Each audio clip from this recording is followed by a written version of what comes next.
ஜெயிக்கிற பக்கம் ஜெயிக்கிற பக்கம் நிற்பவன் அல்லவேதான் தான் நிக்கிற பக்கத்தை ஜெயிக்கிற பக்கம் தான். இங்க பாரு, நீ சும்மா அண்ணனை குறை சொல்லாத. அண்ணன் தான் அடுத்த தமிழ்நாட்டுக்கு சிஎம், சரியா? வீடியோ இருந்து ரிட்டர்ன் பாக்குறியா? நல்ல வேலை என்னைய தோக்கடிச்சு உள்ள வரவிடாம விட்டான். நான் உள்ள போய் இருந்தேன். புடிங்கிருப்ப போட போய் ஸ்ட்ராங்கா டீ வாங்கிட்டு போ.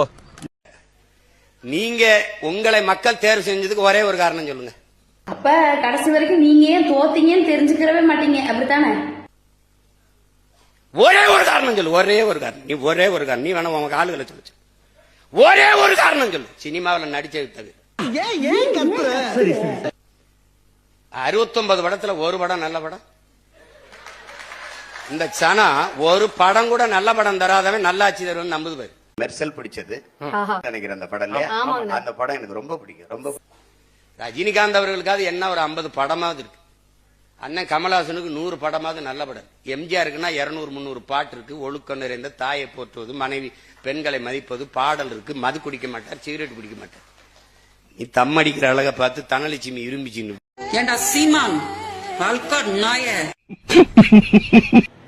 அண்ணே, அந்த படம் சூர்யா சாரோடது.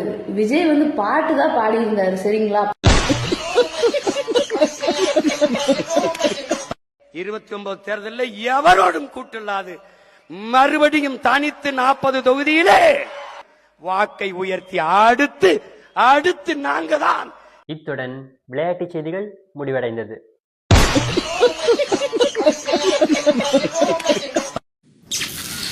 33ஆம் நாள் காலை 8 மணி. ஒரே ஒரு காரணங்கள், ஒரே ஒரு காரணங்கள், ஒரே ஒரு காரணங்கள். சினிமாவில் நடிச்சது. ஆட்சியை இழந்தவன் தான் மேடை போட்டு ஒப்பாரி வைக்கிறான்னு பார்த்தா ஆட்டத்திலே இல்லாத டெபாசிட் கூட வாங்காத நீ ஏன்டா கத்துற? திமுகவில் கல்யாண வீட்டிலேருந்து தொடங்கி நன்றி சொல்கிற கூட்டம் வரைக்கும் மேடைக்கு மேடை நடிகர்கள் எல்லாம் கூட்டு வந்து ஒப்பாரி போட ஆரம்பிச்சிட்டாங்களா? உங்களோட நிலைமை என்னடானா நோட்டா கூட போட்டி போடுற அளவுக்கு கீழே போயிட்டு இருக்கீங்க. இன்னுமாடா நீங்கள் திருந்தலை? நினைவேந்தல் கூட்டத்தில் கூட சம்மந்தமே இல்லாமல் கதறிட்டு கிடக்கீங்களடா. ஏன் போட்டேன்? என் பேத்தி சொல்லிச்சு போட்டேன். உன் பேத்தி ஒரு குவார்டர் கேக்குது, வாங்கி கொடுப்பியா? ஏது என்னடா குவார்டரு வாட்டர்ன்னு சொல்லி உங்க அண்ணன் பேசிட்டு இருக்காரு. எந்த நிகழ்ச்சி தெரியுமா பேசுறாரு? மே 18 ஈழத்தமிழர்களை சுட்டு கொண்ட நாள் இருக்கு இல்லையா? அங்க வந்து ரீசெண்டா நம்ம சீமானனும் தம்பிகளும் சீமானனும் என்டிகே கட்சியில ஒரு பழக்கம் போல திறனதி திருட்டி ஒரு கூட்டம் நடந்தாங்க. அந்த கூட்டத்துல போய் என்ன பேசினான்னு பாருங்க. இதுக்கும் சல்யூட் அடிக்கிறீங்க, இந்த இது கை தட்டுறீங்க பாத்தீங்களா? ராயல் சல்யூட்ரா என்டிகே தொண்டர்களை. மக்கள் தேர்வு செஞ்சதுக்கு ஒரே ஒரு காரணம் சொல்லுங்க. ஒரே ஒரு காரணம் சொல்லு, ஒரே ஒரு காரணம். நீ ஒரே ஒரு காரணம், நீ வேணா உங்க ஆளுகளை சொல்லு. நான் சொல்றேன் ஒரு காரணம் இல்ல, 100 காரணம் இருக்கு. ஆனா ஒன்னே ஒண்ணு மட்டும் சொல்றேன். மொத்தத்துல திமுக அதிமுக பிடிக்கல, வேற யாருக்கும் ஓட்டு போடுவோம் இருந்தாங்க. உங்களுக்கு போடுவோம் அப்படின்னு பார்த்தா உங்களையும் பிடிக்கல, திமுக அதிமுக விட அதிகம் பிடிக்கல.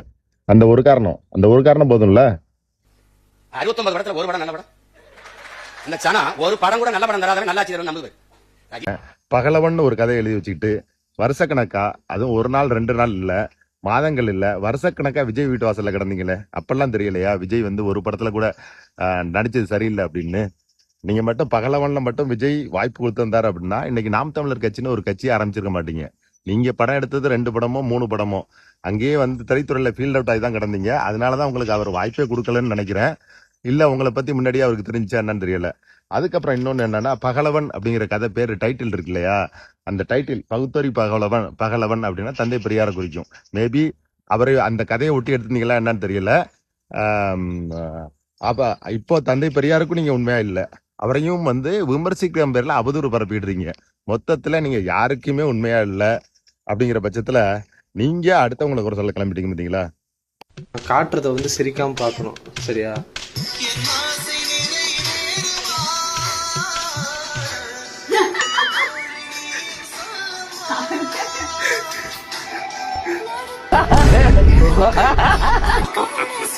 வாய்ப்பில்லை ராஜா, வாய்ப்பில்லை.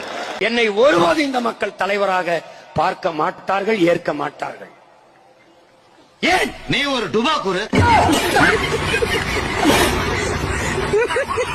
ஒரே ஒரு காரணம் சொல்லு. சினிமாவில் நடிச்ச விட்டது 69 படத்துல ஒரு படம் நல்ல படம். இந்த சனம் ஒரு படம் கூட நல்ல படம் தராதவன் நல்லாட்சி தருவன் நம்புது பாரு. ஜேம்ஸ் கேமரூன் சார் நீங்களா? எவ்வளவு நல்ல நல்ல படைப்பை மக்களுக்கு கொடுத்து பல ஆஸ்கார்களை வின் பண்ணி இந்த இடத்துல இருக்கிறீங்க. அறநிலைத்துறை அமைச்சர் ஒருத்தர் இருக்காருல, ஒரு தம்பி, அவர் பேசுறாரு திருச்சியில ஒரு வரலாற்று பெரும் முழக்கத்துக்கிறார். எதிர்கட்சியே இல்லாத சட்டசபை அமைப்பான். உன்னை தாண்டா தேடிட்டு இருக்கேன், உன்னை தாண்டா தேடி இருக்கேன்.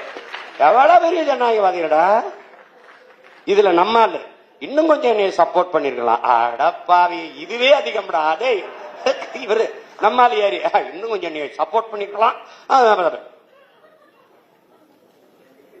29 தேர்தலில் எவரோடும் கூட்டில்லாது மறுபடியும் தனித்து 40 தொகுதியிலே வாக்கை உயர்த்தி அடுத்து நாங்க தான். எந்த செருப்பு வச்சுரா அவங்களை அடிக்கிறது?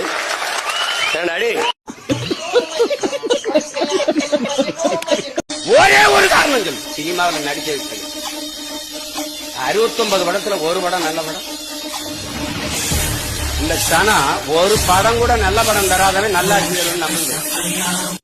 இது வரைக்கும் நீங்க பார்த்தது சீமான் அண்ணனா ஒரு அன்னியன் மோட்ல தான் பாத்தீங்க. இப்போ அம்பி மோட்ல போய் பாருங்க. அவர் நடிச்சதுல பிடிச்ச திரைப்படம் என்னது?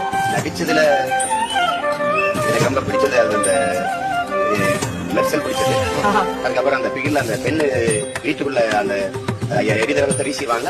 வீசினோட வீட்டுக்குள்ள முடங்கி இருக்கும்போது அந்த கதவுக்கு வெளியில இருந்துட்டு அந்த ஒரு இதை துறைக்கு உள்ள அனுப்பிட்டு விளையாட்டு போட்டிக்கான அது பேசி வெளியில ஒரு பேசுவார்ல, அதை ஊக்கப்படுத்தி அந்த உரையாடலாம், அந்த காட்சியை எப்பவுமே எனக்கு பிடிக்கும். அதனால அந்த பிகில் நினைக்கிறேன் அந்த படம், அந்த படம் எனக்கு ரொம்ப பிடிக்கும். அது எப்படின்னா, ஒருத்தர் ஜெயிக்கிறதுக்கு முன்னாடி அவரை பத்தி இவ்வளவு விஷயங்கள்லாம் பேசிட்டு அவர் ஜெயிச்சு வந்ததுக்கு அப்புறமா ஏதாவது நீ ஒரு நல்ல படம் நடிச்சிருக்கியா அப்படி இப்படின்னு சொல்லிட்டு ஒரு அன்னியன் மோட்ல இப்படி உட்காந்துக்கிட்டு வன்மத்தை கக்கிட்டு இருக்கீங்க. சரி, இதை விடுங்க, இந்த வீடியோ போய் பாருங்க. மானம், ரோசம், சூடு, சொரணை, வெக்கம் இல்ல ஏதாவது ஒண்ணு இருக்க. ஆனா எல்லாரும் நல்ல கசங்காத வேட்டி சட்டை மட்டும் வெக்க மயிர் இல்லாம கட்டிக்கிறீங்க. வெக்க மயிர் இல்லாம எதுக்குன்னு இந்த மாதிரிலாம் பேசிட்டு இருக்கீங்க? இந்த மாதிரி நீங்களும் உங்களோட சேர்ந்து இன்னொருத்தவங்க கட்சியில இருக்காரு பாருங்க, அவரும் இந்த மாதிரி சேர்ந்து பேசி தான் ஒரு எம்எல்ஏ சீட்டு கூட இந்த 15 வருஷத்துல உங்களால வாங்க முடியல. இனிமேலாவது இந்த மாதிரிலாம் எதுவும் பேசாம இருங்க. நன்றிங்க. எல்லாம் அறிவு இருக்கிறவங்களாடா. வேளாண் துறைக்கு ஒரு அமைச்சர் போட்டிருக்க, என்ன புடுங்கிறதுக்குடா போட்ட? எதுக்குடா போட்ட? நீ என்ன புடுங்கிறதுக்கு நான் இப்ப சட்டையை போட்டு வந்திருக்கீங்க அப்படின்னு நான் கேட்டா உங்களுக்கு கோவம் வருதா இல்லையா? அதை கேட்கறது என்னோட வேலை கிடையாது. சட்டை போடுறதும் போடாதும் அது உன்னோட விருப்பம், சரியா? அதே மாதிரி அமைச்சர், வேளாண் துறைக்கு அமைச்சர் போடுறது முதலமைச்சரோட வேலை. அதுல உனக்கு என்ன வேலை? 33ஆம் நாள் காலை 8 மணி. ஒரே ஒரு காரணங்கள்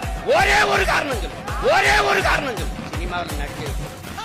ஆட்சியை இழந்தவன் தான் மேடை போட்டு ஒப்பாரி வைக்கிறான்னு பார்த்தா ஆட்டத்திலே இல்லாத டெபாசிட் கூட வாங்காத நீ ஏன்டா கத்துற?